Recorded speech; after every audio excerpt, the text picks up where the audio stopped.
اور کسی مومن کو شایع نہیں کہ دوسرے مومن کو مار ڈالے مگر غلطی سے ایسا کر بیٹھے، اور جو غلطی سے بھی مومن کو مار ڈالے تو وہ ایک مسلمان غلام آزاد کر دے اور مقتول کے وارثوں کو خون بہا بھی دے، مگر یہ کہ وہ معاف کر دیں۔ پھر اگر مقتول تمہارے دشمنوں کی جماعت میں سے ہو اور وہ خود مومن ہو تو صرف ایک مسلمان غلام آزاد کرنا چاہیے، اور اگر مقتول ایسے لوگوں میں سے ہو جن میں اور تم میں صلح کا عہد ہو تو وارثان مقتول کو خون بہا دینا اور ایک مسلمان غلام آزاد کرنا چاہیے، اور جس کو یہ میسر نہ ہو وہ متواتر 2 مہینے کے روزے رکھے۔ یہ کفارہ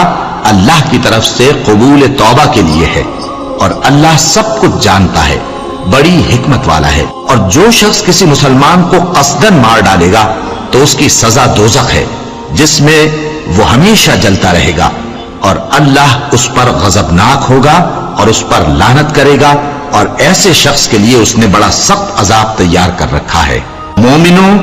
جب تم اللہ کی راہ میں باہر نکلا کرو تو تحقیق سے کام لیا کرو، اور جو شخص تم کو سلام کرے اس سے یہ نہ کہو کہ تم مومن نہیں ہو،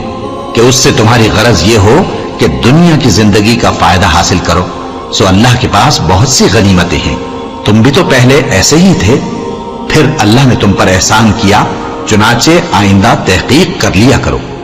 بے شک جو عمل تم کرتے ہو اللہ کو سب کی خبر ہے۔ جو مسلمان گھروں میں بیٹھ رہتے اور لڑنے سے جی چراتے ہیں اور کوئی عذر نہیں رکھتے، وہ اور جو اللہ کی راہ میں اپنے مال اور جان سے جہاد کرنے والے دونوں برابر نہیں ہو سکتے۔ مال اور جان سے جہاد کرنے والوں کو بیٹھ رہنے والوں پر اللہ نے درجے میں فضیلت بخشی ہے،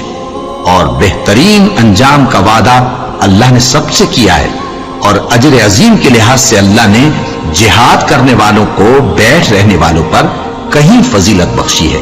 یعنی اللہ کی طرف سے درجات میں اور بخشش میں اور رحمت میں، اور اللہ بڑا بخشنے والا ہے، بڑا مہربان ہے۔ جو لوگ اپنی جانوں پر ظلم کرتے ہیں، جب فرشتے ان کی جان قبض کرنے لگتے ہیں تو ان سے پوچھتے ہیں کہ تم کس حال میں تھے؟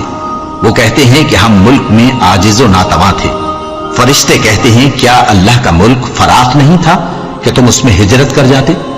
بس ایسے لوگوں کا ٹھکانہ دوزخ ہے، اور وہ بری جگہ ہے لوٹنے کی۔ ہاں، جو مرد اور عورتیں اور بچے بے بس ہیں کہ نہ تو کوئی تدبیر کر سکتے ہیں اور نہ رستہ ہی جانتے ہیں،